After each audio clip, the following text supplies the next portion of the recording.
Want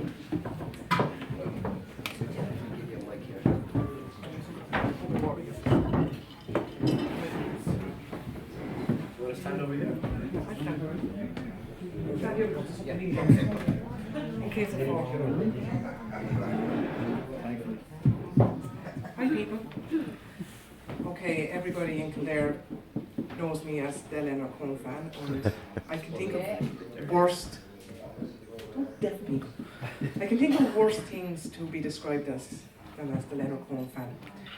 Now, I'm going to read a letter that I wrote as a tribute to Leonard when he passed away. But first, Suzanne has just asked me, what does the Unified Hearts mean? The Unified Hearts is Leonard's symbol, and there's little tiny badges here. And it is on my lyrics that I've put the far side there.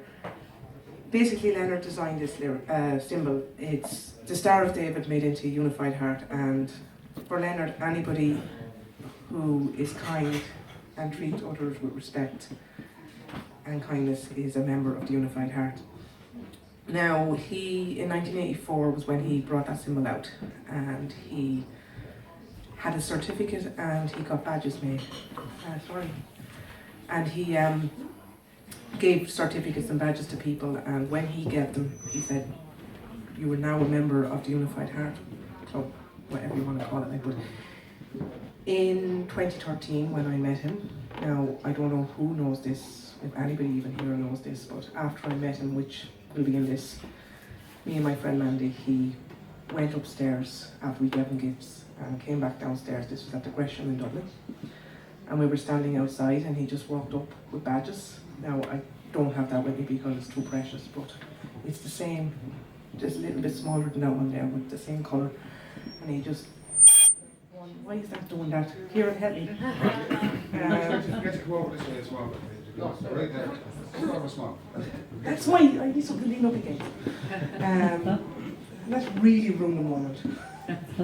Basically, Leonard put a Unified Heart pin in each of our hands and just said, "For you." So who's Leonard? There's probably people here tonight wondering, like, what's the big deal? He's a singer-songwriter? I get that out eventually. Singer-songwriter from Montreal. He was born in 1934, and unfortunately he died on the 7th of November. I've seen him 20 times in concert, in Ireland, Canada, Vegas, New York, Poland and Belgium. Met him quite a few times, had a real connection. I was lucky, really lucky.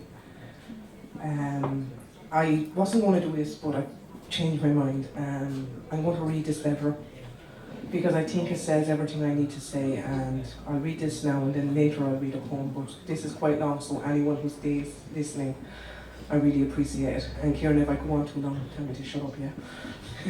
Oh, and in case I forget now or later, thank you to Suzanne for suggesting to have tonight. The day after we found out Leonard died, she came across the road to me. I was in Malone, so she gave me a big hug, and everybody's been so kind. The amount of messages, everything. But no, this will explain why Leonard means so much and why I was so, and I'm so upset like this. So, dear Leonard, of all the posts on my blog, just to say by the way, I have a Leonard Cohen blog where I've got all my concert reviews, photographs, meetings, times that I met him, meetings of just friends, of which we've got some travelling friends here, and loads of other stuff. That's my Leonard Cohen journey. .wordpress.com. But this is my letter anyway, sorry. I'll read it all now, just read it. So, dear Leonard, of all the posts on my blog, this is the hardest, saying goodbye to the person who has had the biggest impact on my life. It all started on August 23rd, 2004, when I heard Jeff Buckley singing Hallelujah. All my life, music has been my everything, and all my life I was searching for the chords to the soundtrack of my life. There then started a mission to learn more about you and your music. I missed out on a ticket to your concerts in Kilmaine in 2008, so my first concert was July 23rd, 2009, at what was then the O2 in Dublin. It was a magical night, the whole audience was entranced, and I was so moved by your performance and by your respect towards your band, all of who were amazing, and knew exactly how to caress your wonderful songs. The impact of that night was immense. I knew my search to find my ultimate artist was over, and that I'd found the soundtrack to my life. The following day, I decided to see was there a Leonard Cohen forum, and my oh my, not only was there a forum with fantastic people, but it was and is a treasure trove of information on your work. To this day, I still find bits of information and understanding that I missed before. The following year, 2010, was the year my life changed forever. My love of you and your songs would lead me to leave Ireland for the first and second time, and I would meet you for the first time. The defining moment was when I went to see you in Lissadell House. Wonderful, brilliant Lissadell. This concert remains my favourite, even though there have been close contenders to that throne. All your concerts were spellbinding, and like I once wrote in a review, I felt you hypnotised me. Considering you mastered how to do this as a teenager, I am not surprised you have had that effect on me. People often ask me why Lissadell, what makes this concert my favourite? Well, there are so many ingredients that amounted to perfection. The location, the fact we were sheltered in the spirit of the great master, your words perfectly described like only you can. While I do love the work of W.B. Yeats, you are my great master. During Hallelujah that night, I felt my heart was breaking at the thought I might never again witness the magic live. We knew the tour was ending in December that year, and I never left Ireland before. That year, my friends, deciding I needed to witness more of our planet, bought me a passport for my birthday. Looking down at two of those friends. The timing was perfect. I decided I needed to see you in concert one more time, and having a week off in October, I had a look where you would be. And seeing you would be in Poland, in Katowice, I decided I had to go. Yes, I chose my first trip out of Ireland to be alone in a foreign-speaking land. I felt compelled to thank you in a special way, so I designed my flag and spent many hours and black markers colouring in the letters to my message. Thank you, Leonard and Co, for the magic and memories of Lissadell. When you came out for the encores and saw the flag, read my words and smiled, I felt no moment could ever top that joy for me. It was just the start though. Thanks to your generosity, I've had many more moments that are etched in my heart and bring me such comfort now my heart is broken. Katowice was also the concert where I took my all-time favourite photo, the one of you holding the rose. No, that's not it. That's a different rose photo, sorry. That does get mentioned.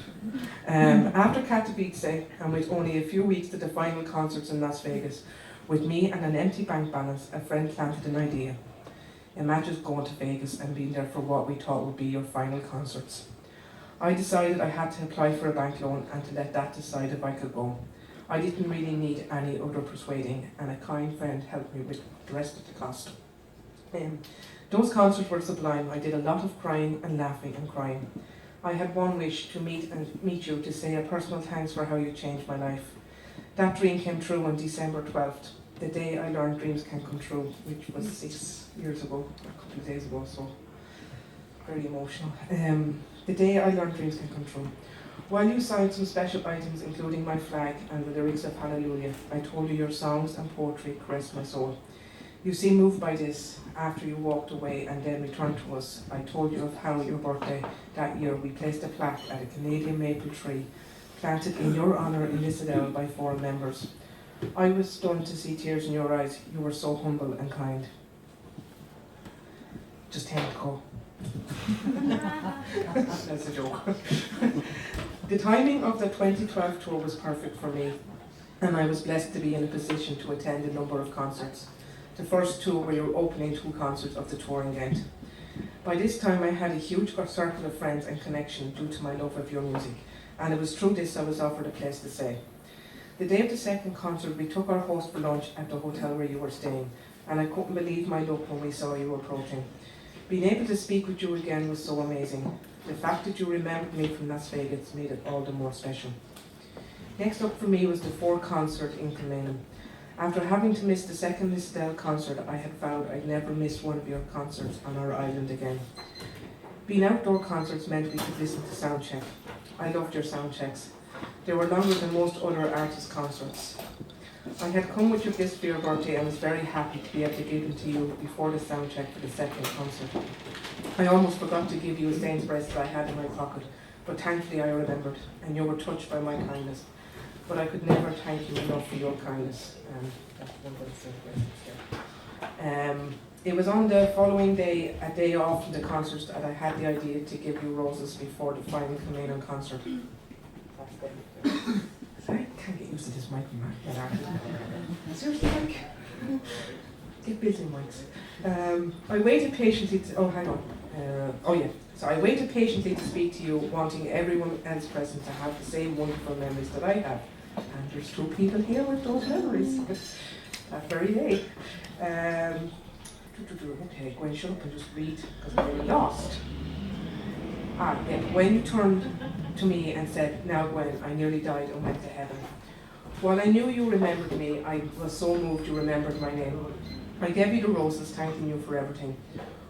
What you did next still moves me to this day. You put the roses on the stage for the entire concert. I cannot put into words the impact of seeing them there and watching you perform with them behind you. Every concert I attended brought tears, but this one brought an avalanche of them. When the 2012 tour was announced, there was one location above all others on my wish list, and this was Montreal. I didn't even have to consider it. As soon as it was announced, I was going. To witness you in your own hometown and to see your hometown was another dream come true. Those concerts were so special, as were the 2 the following week in Toronto. I call my Toronto concerts my Hallelujah concerts because of the dates, the 4th and 5th of December. While in Montreal we made the pilgrimage to your childhood and adult homes, departed Portugal twice because of your painting First Snow. Serendipity meant that the first snow of Montreal in 2010 was when we were, 2012 I should say, was when we were there. While in Toronto we spent a few hours reading from your archives, a privilege not granted to many and one I am grateful for. New York was another dream, and in a rare moment of being sensible, I refrained for your concert at Madison Square Gardens in 2012. That rarity went out the window when the concerts of 2013 at Radio City Music Hall were announced, and it was an almost immediate decision we were going. We only had a few hours in New York, and while enjoying a glass of wine, who do we see but you? That should be, we were only in New York a few hours. Who do we see but Leonard? It had been a hard couple of weeks for the Unified Heart Touring Company, with 2 concerts having to be rescheduled due to band issues. We were so relieved when you told us you were okay. The following day we attended a forum dinner where your sister Esther was in attendance. What a wonderful lady she was. She told me she was honoured we allowed her to be part of our group. I replied we were the honoured ones to have her company. After the meal, we were given access to the Chelsea Hotel, a hotel with just such an amazing history immortalised in your song. At this moment in time, I thought I had 1 concert left, Brussels, the day after my birthday. While disappointed that Ireland wasn't on the list, I knew we had been extremely lucky already. However, Ireland was then added to the list, with 2 concerts at the O2 Dublin. With this knowledge, we headed off to Brussels, and as always, an outstanding concert. The following day, we were after doing some tourist stuff, and were heading back to our hotel. Coming up an escalator, I noticed a burger joint and suggested we go in. After getting our food and sitting down, I was looking out a gap of a poster-covered window, and there outside were you. How lucky could I be? We went outside and waited patiently for you to finish eating. Never would we have interrupted a moment like that. When you saw us, you thanked us for coming, smiling that wonderful smile. We asked would you mind if we got some photos, and as always you were happy to oblige. You pulled me close, we spoke about the concert from the previous night, and I told you I'd be very happy to hear you recite 1,000 Kisses Deep, because I wasn't expecting it, since you don't normally do it at 9 to go, yeah. Who's counting? Who's counting like you don't normally do it in non-English speaking countries. You told me I was correct with that, you had felt like doing it. I said I was very pleased you felt like that. And then it was time for what was to be my final concerts, back in Dublin and in the venue I had first seen you. I had a feeling it would be the last time I would see you, so I intended to cherish every moment. Serendipity played a role again, and I was blessed to speak with you the day before the concerts and the day after them. The day before we had more photos and you pulled me in close. You also signed a few more precious items for me, the most special being a photo of me handing you the roses the previous year. pictures of home. Sorry, I wasn't bringing that like that. You love this photo too, telling me you really like that one. You also told me I spent too much money on you. I replied I didn't, but it is only for you that I do. Friday, September the 13th. I put that in there because most people say Friday the 13th is unlucky, but not for me. The day I spoke to you for the final time. We normally greeted each other with a hug, but you had your guitar on your back, so this time we couldn't. Instead, you took my hand, holding it close. I thank you for everything, wishing you well on the rest of the tour and for after the tour. Your last words to me were thank you, darling. There are so many other memories and so much more I could have to be thankful for. Your lyrics and your poetry guide me through life, and in everything I do there is a lyric or a memory I am reminded of. Birds and wires, rainbows, the moons, oceans, even chains are just some of the examples of things that remind me of you. Last year I decided to take up drawing for the first time since leaving school. My favourite subject is you, using the many photos I have taken at your concerts for reference. So long, Leonard. Safe travels on your journey to the other side. Thank you, Leonard. Thank you for the memories. Sincerely, G. Langford.